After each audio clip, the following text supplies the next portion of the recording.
Right, hello and welcome back to another episode of Cars and Engineering. In today's video, I'm going to be taking off the head. Stay tuned.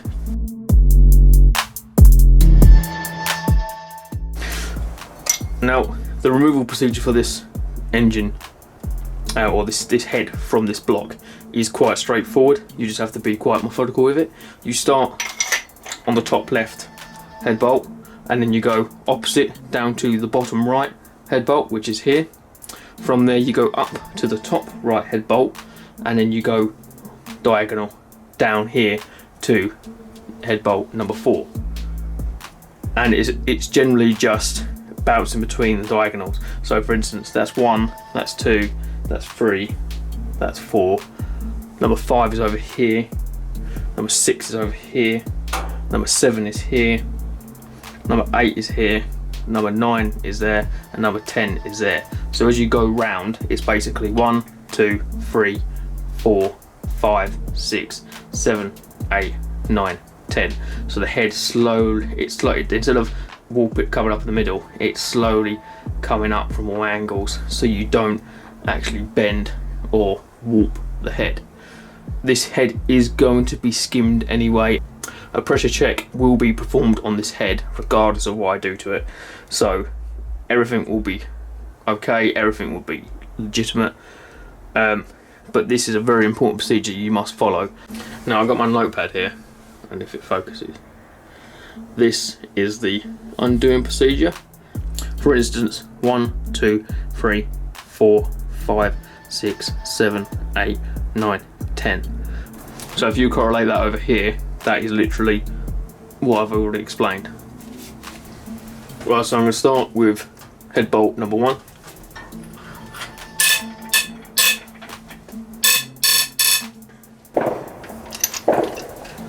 That is loose. Now coming down to the lower right hand side is head bolt number 2.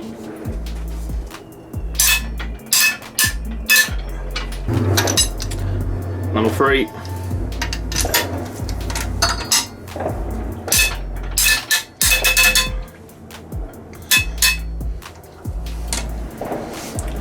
Number 4.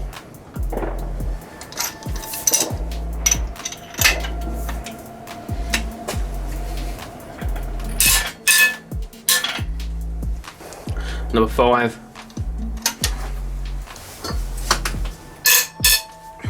Number 6.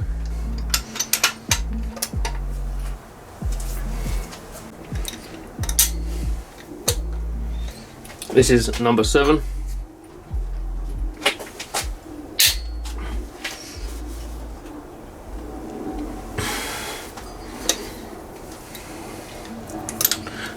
Number 8.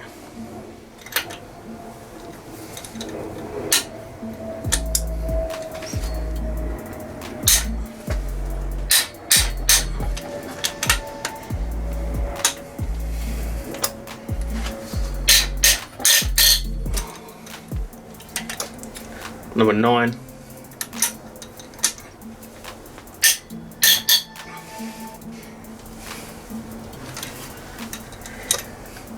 And finally, number 10.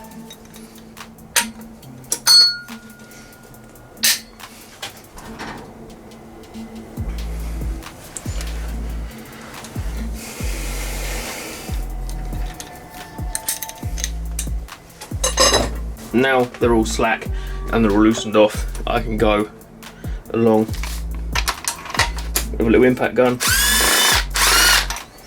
and get all of the bolts out.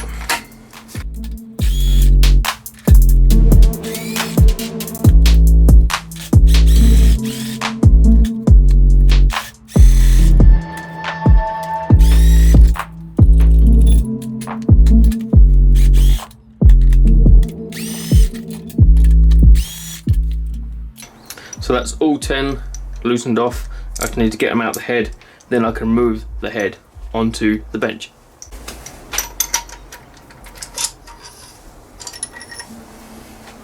There's one.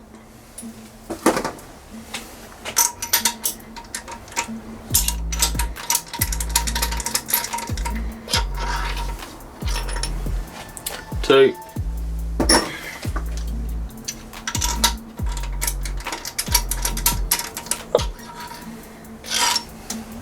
Number 3.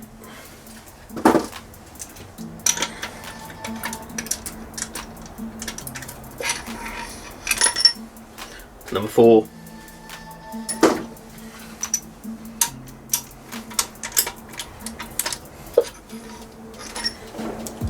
Number 5.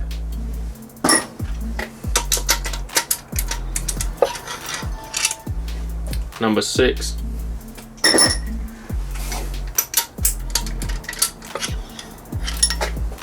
Number 7.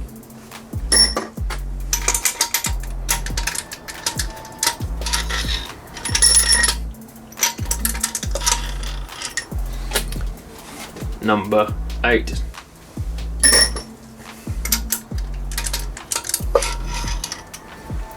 Number 9.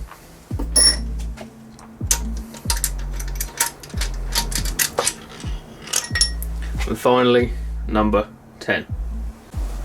So these are the old head bolts. You can't reuse these, you have to buy new ones.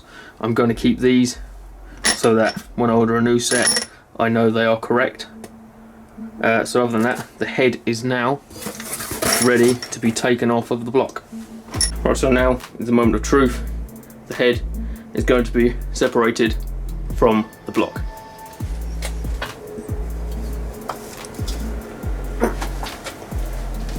Oh, and as always, please make sure you subscribe. Now these are the actual cylinders themselves. Obviously, subscribe. They look in pretty good nick. You can still see the actual honing. I don't know if the camera's picking it up pretty well, but you can still see the scoring on the actual bore from factory. It's got a lot of like carbon at the top of the piston, or on the actual piston crown. But from what I can see, there's not a lot to cause concern. This is obviously going to be all checked for flatness and machined, and the pistons will be coming out and the actual cylinders will be checked. But from general inspection, or just casting an eye over it, it doesn't look terrible. The pistons are semi-clean, there's a little bit of carbon on them, but this engine's done well over 100,000 miles, so it's not completely surprising that there would be some stuff on the piston crown. But no, I'm quite pleased with that. Let's go and have a look at the head on the bench. Right, so this is the cylinder head on the bench. Obviously it's 5 valves per cylinder, so there's 20 valve turbo. There's 3 inlet on every cylinder and 2 exhausts on every cylinder. Now, you can tell all of these cylinders are doing something different. Some has a little bit of scoring on the inlets, some have oily inlets, some are okay, like 2 of them okay, 2 of them are a bit strange, but there's also like a white build-up on the actual exhaust valves themselves. Now, I'm not 100% sure what they are, but I know for a fact these exhaust valves will be replaced. I'll be replacing them with Inconel exhaust valves. I think they're rated up to about 400 to 600 horsepower. I'm going to have to fact check that because I'm not entirely sure.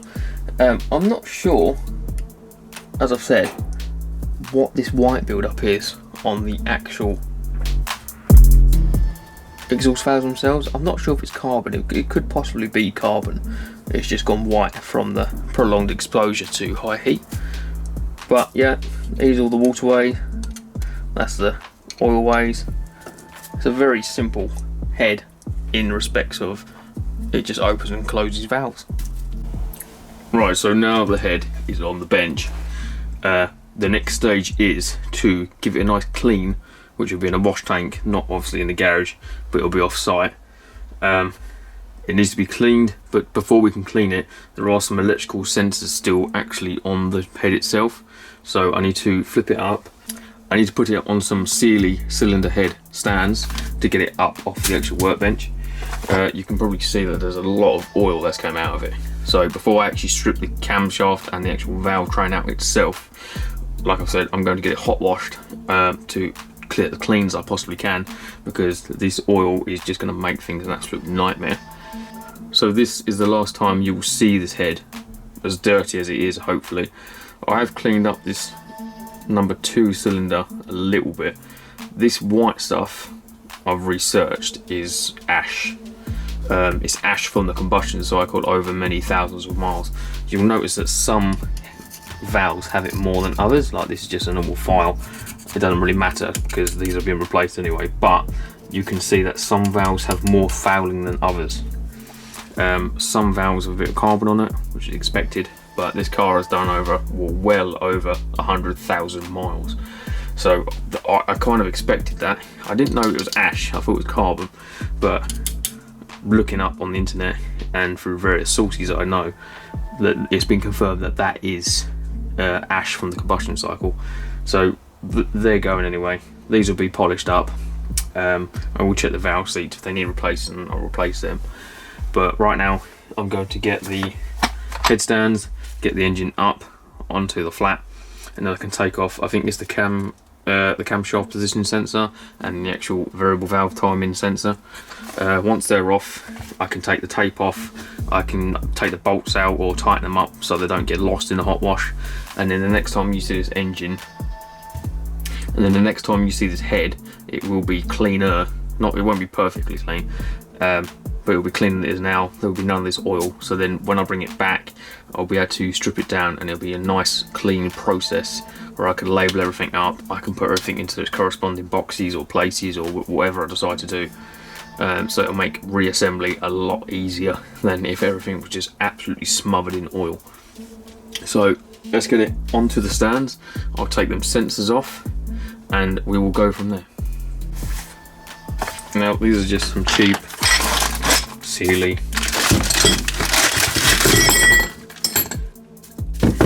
headstands. Well, these are actually stands themselves.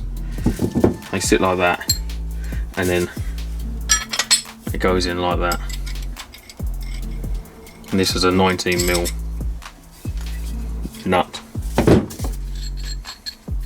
All they do really is you find the actual cylinder head holes and they go in there. I think you can put these bigger ones on, that's what I'm probably going to do. But if you need a bit more height, see this is tapered, so it will fit the hole and it will elevate the head above the bench, mainly so you can actually get a valve spring compressor in there to actually compress the valve, so you can take, well, the valve and the spring, so you can take the collet out and actually then pull the valve out through the bottom. They're relatively cheap. I think these are about 10 quid. I will put a link in the description if you want some. It's a handy tool to have if you ever work on anything. But literally, they go like that, and they should look something like that. But just need to tighten these up. They don't have to be too tight, as long as they're not going to go anywhere. You don't have to hang off it.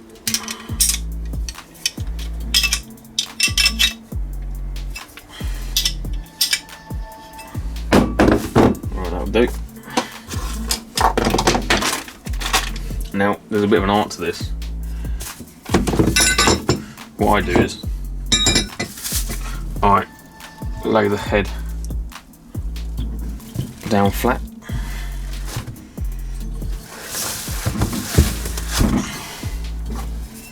Then I lift one side up.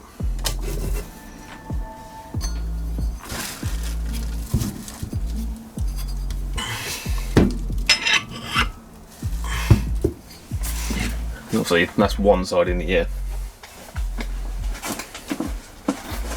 It's just a matter now of not kicking the camera and lifting the other side up.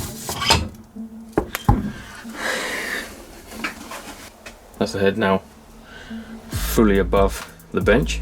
Obviously it's still in the plastic because there's oil absolutely everywhere. All of this will hopefully be clean after the actual wash tank experience. I need to take this gasket off, that's another thing that needs to come off, but this needs to come off, which is the, I think it's the sensor which controls the pressure, which then controls the actual plunger on the chain, which then advances or retards the timing. It's not variable valve timing, as in the fact it makes the cam open for longer.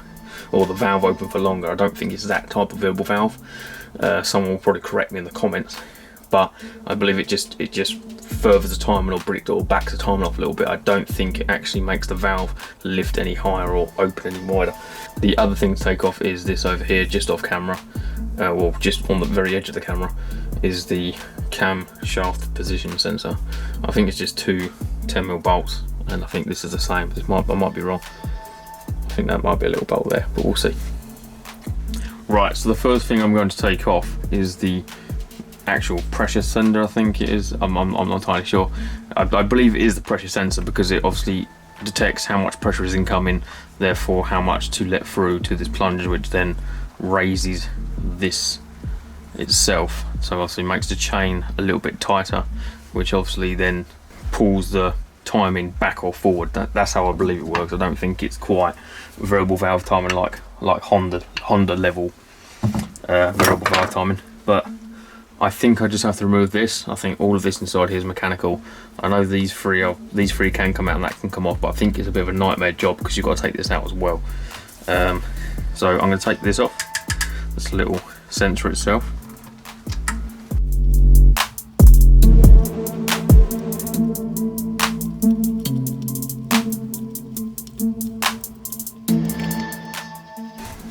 With the two little bolts.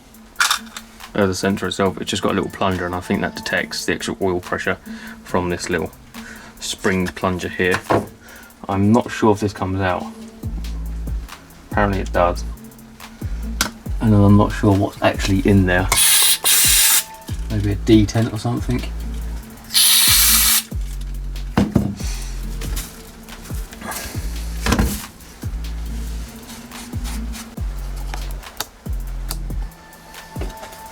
So yeah, just inside here, there's a little detent spring,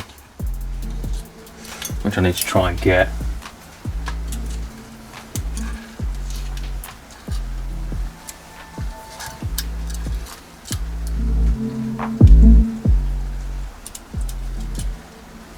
Obviously you don't want to lose that, so that will be going in the box, or the actual lid, with the plunger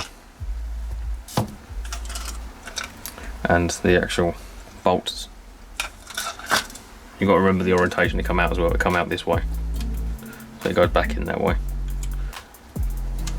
But this is obviously a pressure regulator of some kind. I don't think there's anything else left in there. Yeah, I do think that's it for that sensor. So I'm going to get the actual cam position sensor off on the other side of the engine, just off camera to my left. Right, so this is the cam position sensor, as far as I'm aware anyway. Just taking this off with two 10mm bolts. That one's a bit looser than that one.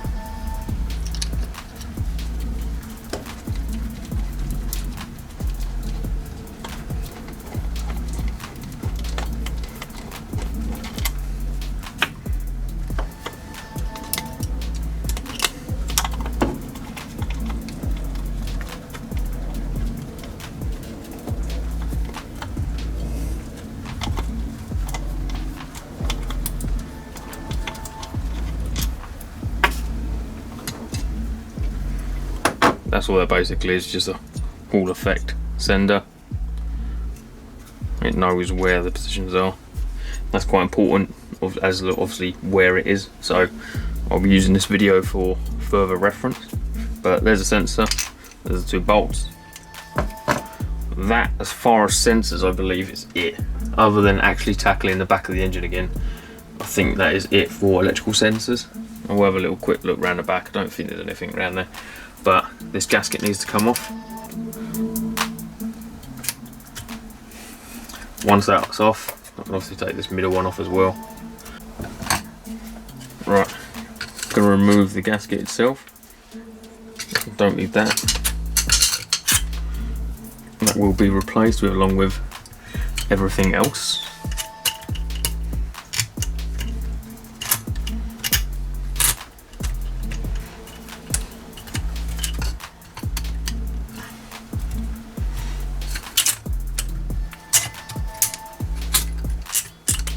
Right, so that's the outside gasket that can go in the bin.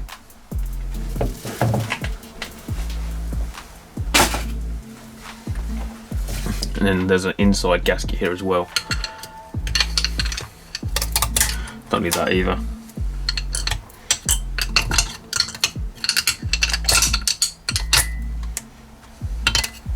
It can also go in the bin.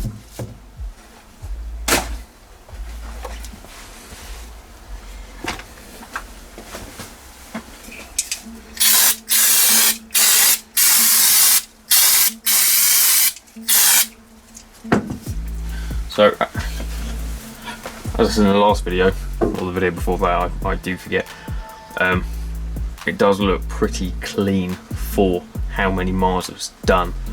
So I'd assume that the oil's been changed fairly regularly. I won't know until I get properly into the guts of them, or with the head and the block, and measure everything to make sure everything's within tolerance. If it's not, then that's another story. Just found a very nice crunchy bit of plastic or carbon, so that's not boding well. But this will now be washed, this will be cleaned, and then when you see it next time, hopefully this should look like a new-ish sort of engine. I expect there to still be some oil staining, but again, that's not too much of an issue. I can scrub it out, or if I really want to, I can send it off for ultrasonic cleaning or a proper hot tank cleaning. So that's the head ready and prepped for cleaning. When it gets back from cleaning in the next video, this all should be clean, hopefully, if the job's been done correctly, and I can start stripping it down and actually visually inspecting and getting down and looking at the buckets and actually the actual valves themselves. And then beyond that, we'll be removing the valves, looking at any casting imperfections, marking up what I'm going to remove with a Dremel, what I'm not going to remove, how much I'm going to pull it by, and then we can go from there. So, as I said before, so thank you very much for watching. I hope you enjoyed the video. If you did, then please like, subscribe to the channel. It always helps me out. And I will see you in the next one.